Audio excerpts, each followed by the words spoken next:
Bonjour, je vous présente aujourd'hui 4 livres de psychologie que je viens de publier pour aider les jeunes à pouvoir réussir dans leur vie, pas seulement réussir les examens d'État. À l'origine de la psychologie, il y a la pensée humaine. Aujourd'hui, on parle de l'intelligence artificielle, mais nous venons de loin. Nous venons de l'époque où un événement qui survenait dans un village, les gens se demandaient pourquoi. Question tout à fait logique. Mais la question est pourquoi, mais la réponse qu'on y donnait était parfois difficile à accepter aujourd'hui. Exemple, vous avez un tremblement de terre. Les gens vont dire, il y a un serpent dans le sol, il s'est retourné, c'est pour ça qu'il y a un tremblement de terre. Ou alors vous avez quelqu'un qui meurt, et les gens se demandent, mais pourquoi il est mort? Il doit y avoir donc quelqu'un qui lui a jeté un sort. Et parfois on cherche le coupable, entre guillemets, et on peut même le tuer aussi.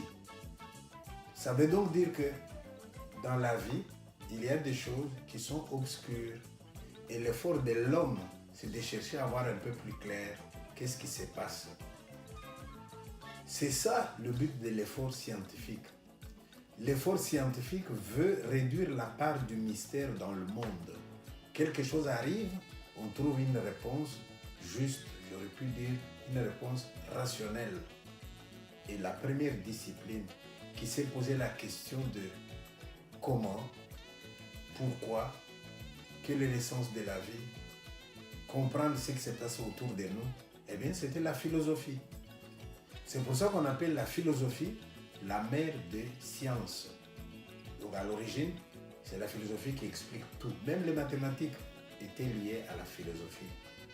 La preuve est qu'aujourd'hui encore, on trouve une des branches de la philosophie qu'on appelle la logique mathématique. Eh bien, ça montre l'époque où la philosophie était donc la mère des sciences. Petit à petit, les autres disciplines vont se détacher de la philosophie. Mais pour se détacher de la philosophie, il fallait remplir 2 conditions. La première condition, bien définir l'objet que l'on veut étudier. Deuxième condition, comment est-ce qu'on va s'y prendre? C'est la question de la méthode. Donc, objet et méthodologie. C'est là-dessus que la psychologie va se détacher. Je ne vais pas raconter toute l'histoire, mais au début, psychologie était l'étude de l'âme.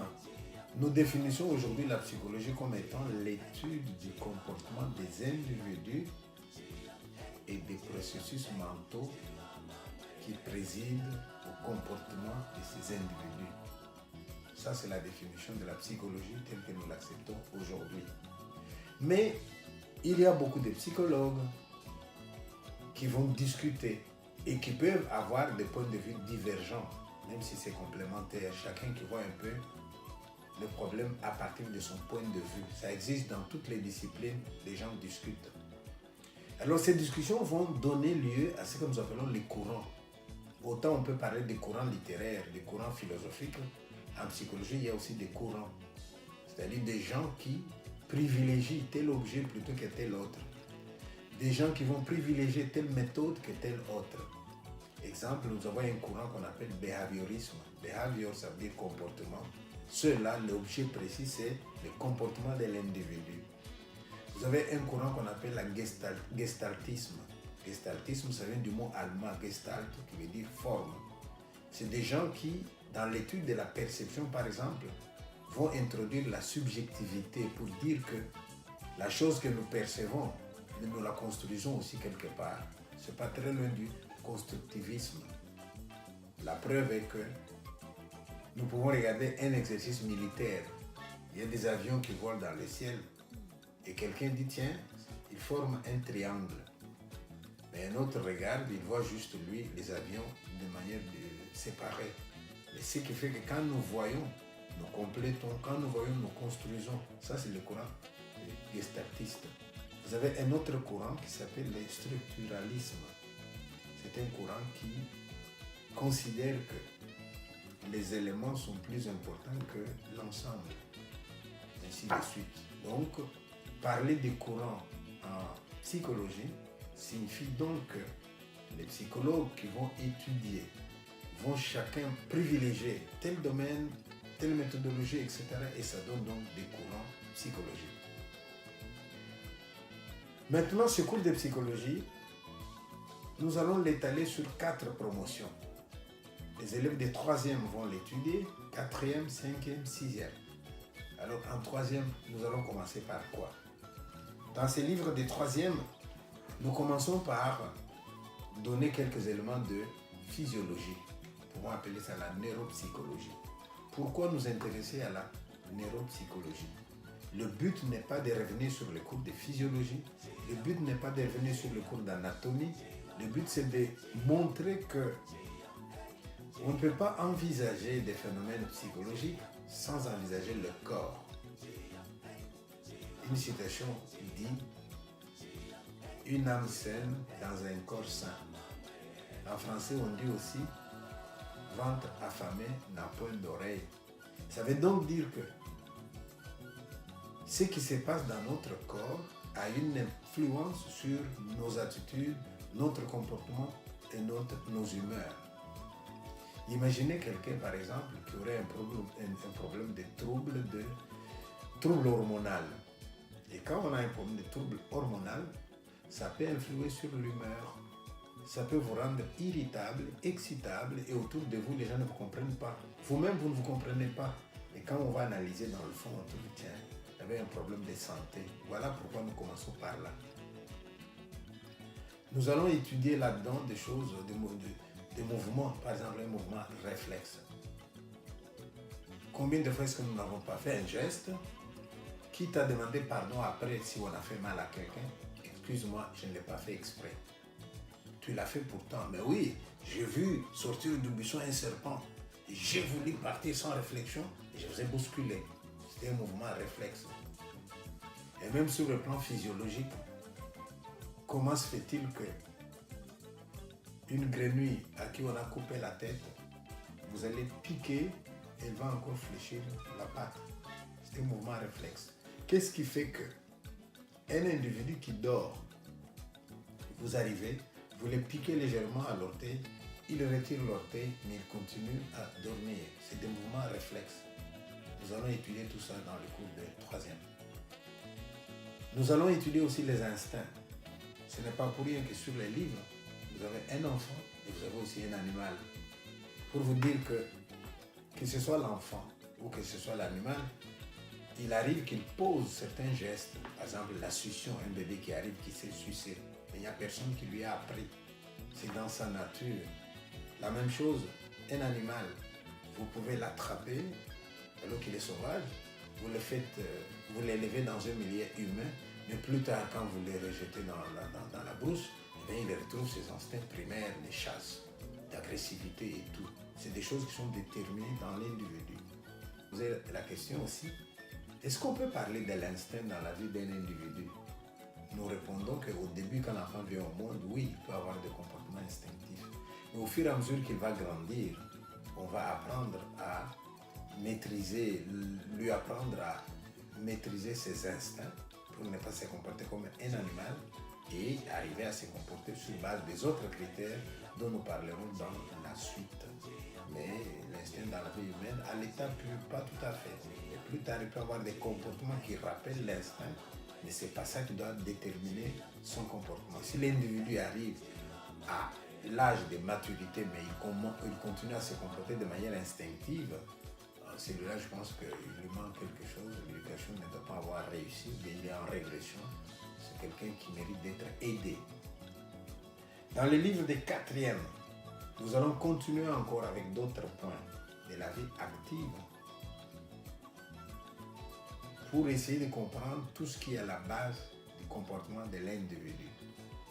Nous étudierons par exemple ce qu'on appelle les tendances. Qu'est-ce qu'on appelle la tendance? Pour comprendre la tendance, il faut partir de l'idée que moi, vous, n'importe qui d'entre nous, dans le milieu où nous habitons, nous avons d'abord des besoins.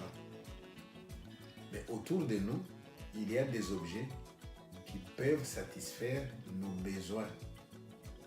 Alors si moi, je vois un objet qui peut satisfaire un besoin que j'éprouve, j'éprouverai alors une force interne qui me pousse vers l'objet. La force interne qui me pousse vers un objet extérieur qui peut satisfaire une tendance que j'éprouve, un besoin que j'éprouve, eh bien on appelle ça la tendance. Vous avez déjà vu, on parle de quelqu'un, il ne faut pas tenter le diable. Et ça veut dire, voilà, vous prenez un homme affamé, vous le mettez quelque part dans une maison, et là dans le coin il y a un pain. Et lui, il est vraiment affamé. Il prend le pain, il le mange, et il dit c'est un voleur. Il ne fallait pas mettre le pain à côté de lui alors que vous savez qu'il a très faim. Donc la tendance, c'est aussi une force qui nous pousse vers des objets qui peuvent satisfaire nos besoins. Nous avons aussi l'habitude. L'habitude, c'est la facilité acquise à faire quelque chose. Attention à ne pas confondre avec l'accoutumance. Lorsque vous prenez un vélo pour la première fois, vous essayez de rouler, vous allez tomber. Deuxième fois, vous allez tomber. Troisième fois, ça commence à aller. Quatrième fois, etc. Jusqu'au moment où vous allez commencer à rouler à bicyclette sans aucune difficulté, à rouler à bicyclette, parfois sans même toucher les guidons. Rouler à bicyclette en parlant avec quelqu'un. À ce moment-là, quand on vous dit où est-ce que vous allez, qu'est-ce que vous faites, vous ne dites même pas je vais monter à bicyclette. Vous dites non, je vais regarder le paysage. Le problème, c'est regarder le paysage. Et la bicyclette, c'est devenu un moyen où tu ne penses même plus. Là, on dit que tu as acquis l'habitude de rouler à bicyclette. Par contre, quand on dit l'accoutumance, c'est quoi l'accoutumance? Imaginez qu'on vous donne un premier verre de bière. Vous le prenez et vous vous sentez un peu éméché là, vous êtes ivre. Deuxième jour, on vous donne un verre de bière. Oui, même effet. Troisième jour, un verre de bière, bon, ça ne vous fait plus rien. Ajoutez-moi encore un peu. Là, vous passez à 2 bières. Un jour, vous passez à 5 bières. Un autre jour, vous passez à 10 bières. Un autre jour, vous buvez, ça ne vous fait absolument rien. Vous n'allez pas dire, moi, je suis habitué à la bière. Il faut dire, je suis accoutumé. Donc, mon organisme tolère de plus en plus un agent extérieur. Ça, c'est l'accoutumance. La même chose, un train qui passe à côté de votre maison. Premier jour, vous ne dormez pas. Première semaine, vous ne dormez pas. Avec le temps, vous commencez à dormir.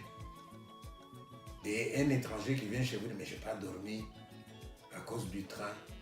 Et tu dis, bon, avec le temps, tu dormiras. On ne va pas dire que tu dormiras parce que tu vas t'habituer. Non, tu vas dormir parce que ton organisme va tolérer de plus en plus ces bruits extérieurs. C'est de l'accoutumance à ce moment-là. L'habitude a une importance pour l'éducation de nos enfants. Prenez un garçon qui fume. Posez-lui la question au départ, pourquoi il fume? Alors que fumer, ce n'est pas un besoin primaire. Eh bien, il se promène avec des copains qui fument.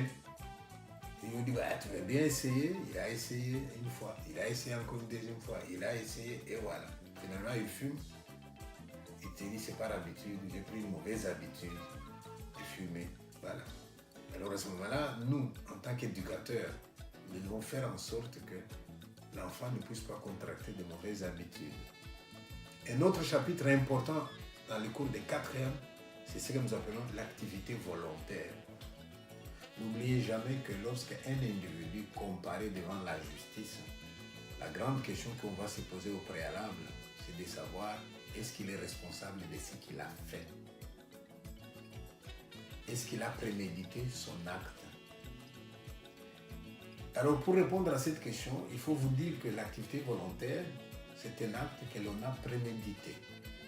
Il passe par un certain nombre d'étapes. Première étape, la conception de l'idée. L'idée vous arrive de faire quelque chose. Et là, je souligne déjà, l'idée peut m'arriver de faire quelque chose, l'idée peut m'être suggérée par quelqu'un d'autre. Donc, dans les deux cas, c'est l'idée de l'acte. Et quand l'idée est dans la tête, deuxième phase, c'est le frein. Donc l'élan arrive et nous devons freiner.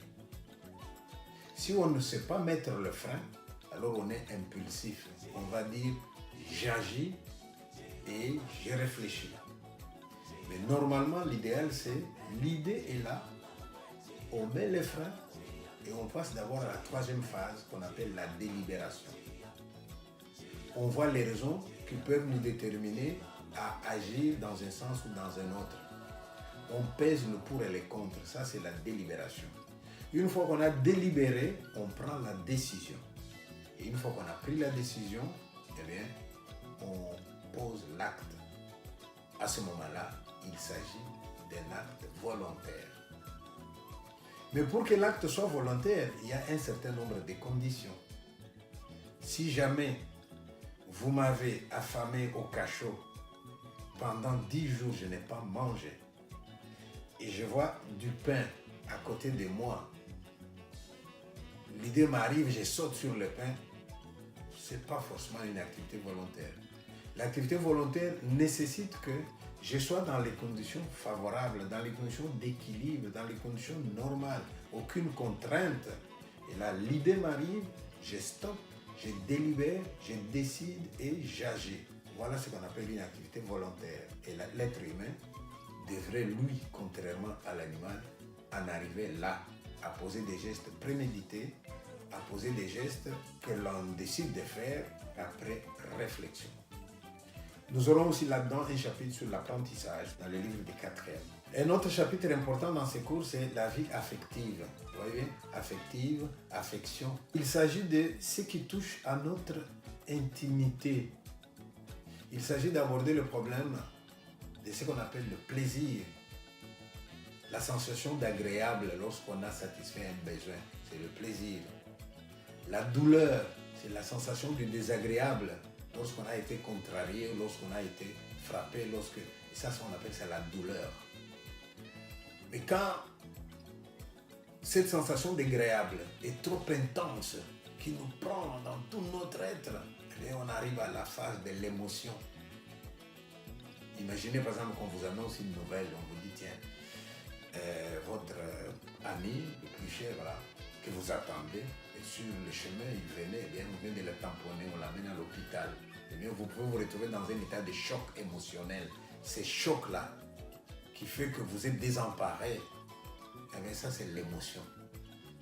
Et vous allez voir même les symptômes. Il y a des gens qui, quand il est en émotion, ils tremblent, d'autres pleurent, d'autres n'ont même plus la parole. Ils disent, comprenez-moi, j'étais ému. On vous dit que vous allez vous marier, oui, monsieur et madame. On arrive devant les prêtres, on demande à votre moitié, est-ce que vous aimez l'homme pour le meilleur, pour le pire, vous allez vous engager. Il dit, non, je ne l'aime pas. Eh bien, vous allez éprouver une émotion. L'émotion peut être positive, elle peut être négative. Mais dans les deux cas, on perd un peu ses moyens aussi. Mais lorsque la même sensation d'émotion, au lieu d'être intense, elle est un peu moindre, mais elle va durer, contrairement à l'émotion qui est intense, mais de courte durée, quand la même sensation est moins intense, mais va durer longtemps, ce n'est plus une émotion, ça devient un sentiment. Tu as vu un garçon qui te plaît, tu as vu une fille qui te plaît, tu éprouves une émotion forte. Et cette émotion forte va diminuer petit à petit, tu éprouves maintenant quelque chose de bien, une attirance et tout et tout. Là, ça devient un sentiment. Nous allons aborder aussi ce que nous appelons les passions. Pour comprendre les passions, il faut nous resituer dans ce que j'ai expliqué tout à l'heure à propos des tendances. L'individu que je suis, j'ai des besoins, beaucoup de besoins à la fois, et dans le milieu où j'habite, il y a des objets qui peuvent satisfaire mes besoins. Je vais donc éprouver des tendances, beaucoup à la fois. À ce moment-là, on va dire qu'il existe en moi un conflit des tendances. C'est là qu'on va voir en quoi on est un homme. Quand vous avez un conflit de tendances, qu'est-ce que vous allez faire? Vous allez faire ce qu'on appelle la hiérarchisation des tendances. Nous avons des tendances bonnes et des tendances mauvaises. Nous avons des tendances qui devraient être prioritaires et d'autres qui le sont moins. Je donne un exemple. J'ai été payé, j'ai mon salaire. Alors avec mon salaire, j'ai des besoins, d'accord. Et j'ai dit, je vais satisfaire mes besoins. Qu'est-ce que je fais? Moi, je vais d'abord payer mon loyer. C'est la première chose. Deuxième chose, je vais payer la nourriture pour ma femme et pour mes enfants. Troisième chose, je vais payer la scolarité de mes enfants. Quatrième chose, je vais aller à la librairie Saint-Paul. Je vais acheter des livres pour que mes enfants puissent les lire et réussir à l'école. Et si j'ai encore de l'argent, je vais dire, tiens, et si on allait au cinéma? Et si on allait voir une pièce de théâtre? Voilà, c'est ma manière de hiérarchiser. Mais imaginez que quelqu'un soit tellement accro à certaines choses que ce sont ces choses-là qui doivent toujours remporter. Je donne un exemple. Quelqu'un qui aime bien prendre son verre, il a son salaire, l'alcool l'appelle, la nourriture l'appelle, les études des enfants l'appellent, mais dans son cas, non, c'est l'alcool. Il oublie qu'il doit payer son loyer. Il oublie qu'il doit nourrir ses enfants. Il oublie qu'il doit payer leurs études, c'est l'alcool. Et quand tout l'argent est fini, là, il se réveille et il n'a plus rien. Alors il va emprunter, il va être endetté, les enfants vont échouer à l'école. Voilà. Donc, lorsque une tendance prend tellement de la place qu'elle domine tout le reste, qu'elle demande qu'on la satisfasse, elle, au détriment de tous les autres, eh bien, ce n'est plus une tendance, ça devient une passion. Et quand on en arrive à ce stade-là, on n'est plus un homme équilibré, on n'est plus un homme normal, on est déséquilibré. Voilà. Et alors, nous allons aborder un autre livre. C'est le livre de la 5e. Et vous voyez bien, connaissance sensible, connaissance rationnelle et apprentissage. Nous partons toujours de la définition du comportement que nous voulons comprendre. Qu'est-ce qui est à la base? C'est ce que nous avons étudié. La vie affective influence notre comportement aussi. Ne l'oubliez jamais. On a déjà vu des élèves, hein?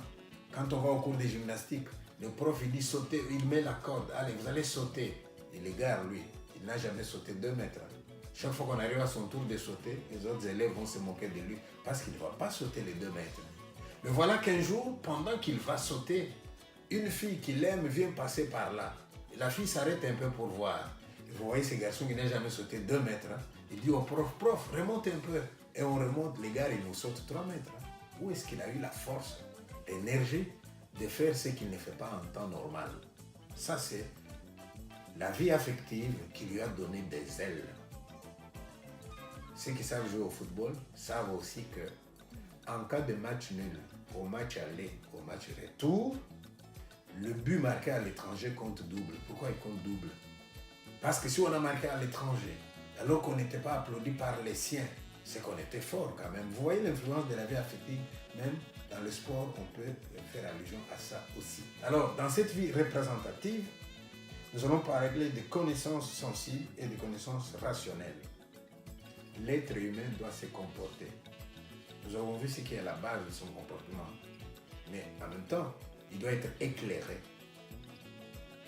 Vous allez vous comporter comme quelqu'un qui réfléchit.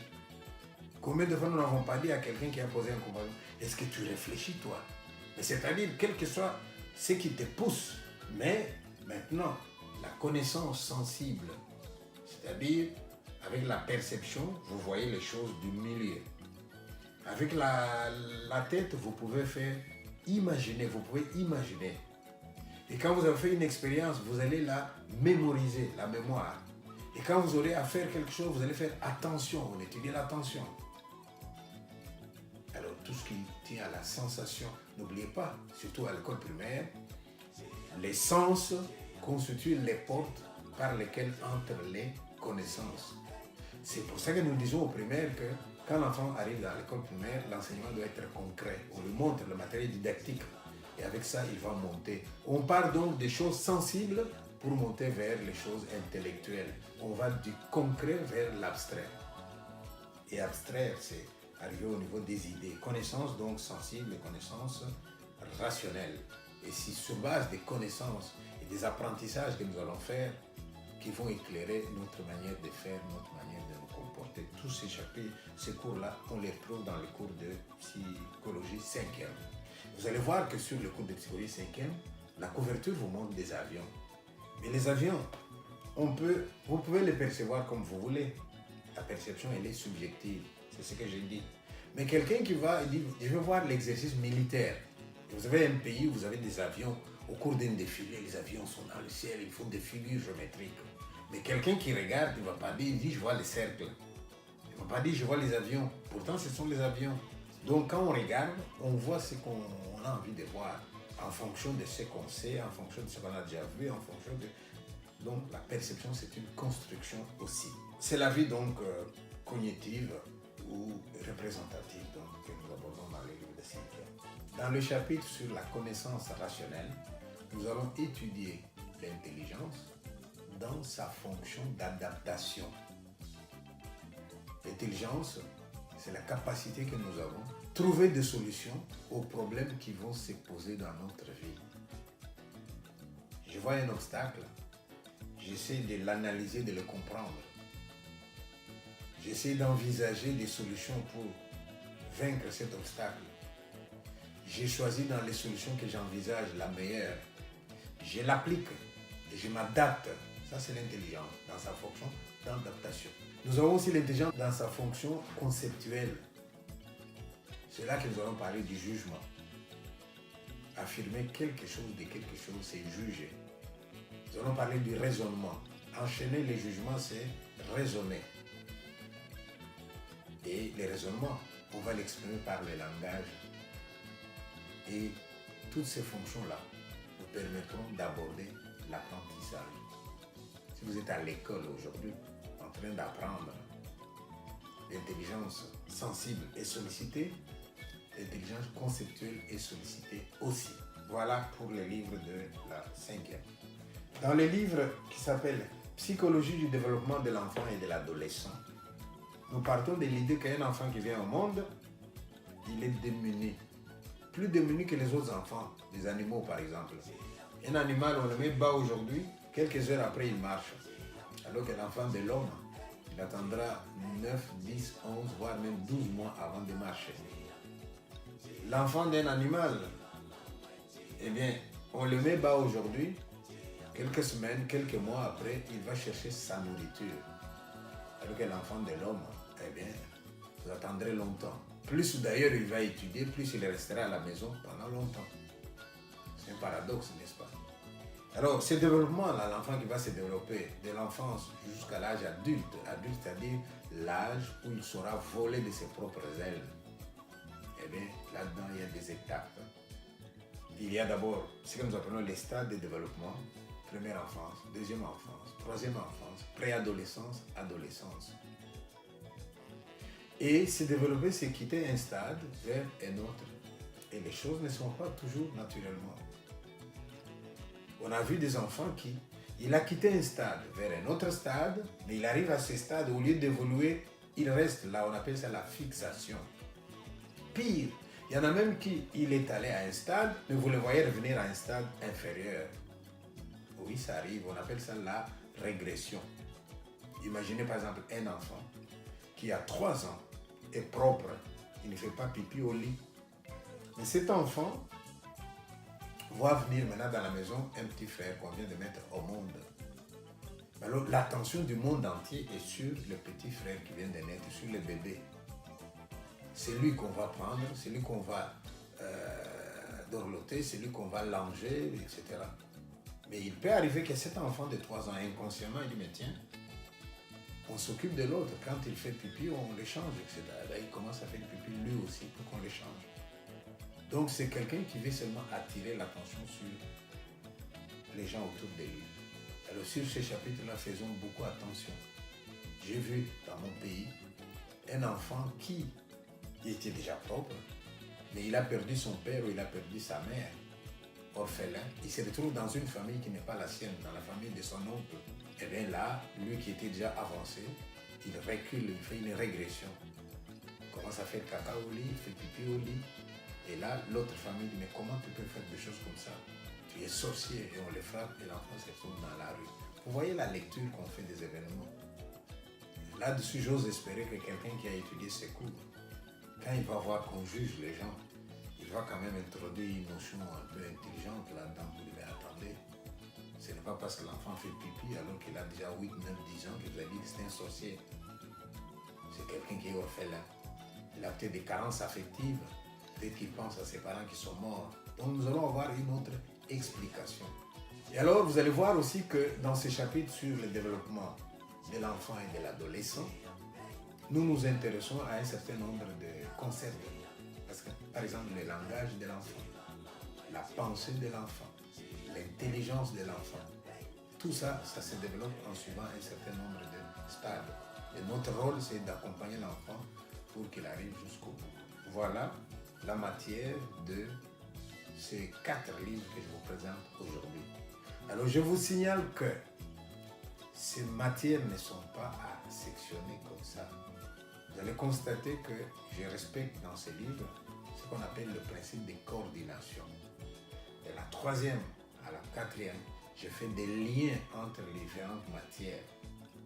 Vous allez remarquer aussi que j'applique le principe qu'on appelle le principe de la réalité, c'est-à-dire d'actualité, c'est-à-dire que la psychologie n'est pas à chercher rien que dans les livres, c'est au quotidien. Les exemples que je donne dans ce cours, nous les posons dans le milieu scolaire, dans le milieu de vie, dans le milieu où nous habitons, il faut les chercher autour de nous. J'ose espérer que quelqu'un qui a bien étudié ces livres,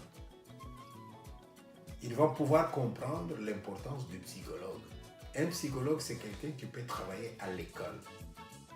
Pas forcément comme enseignant, mais comme quelqu'un qui va aider l'enfant à passer d'un stade à un autre.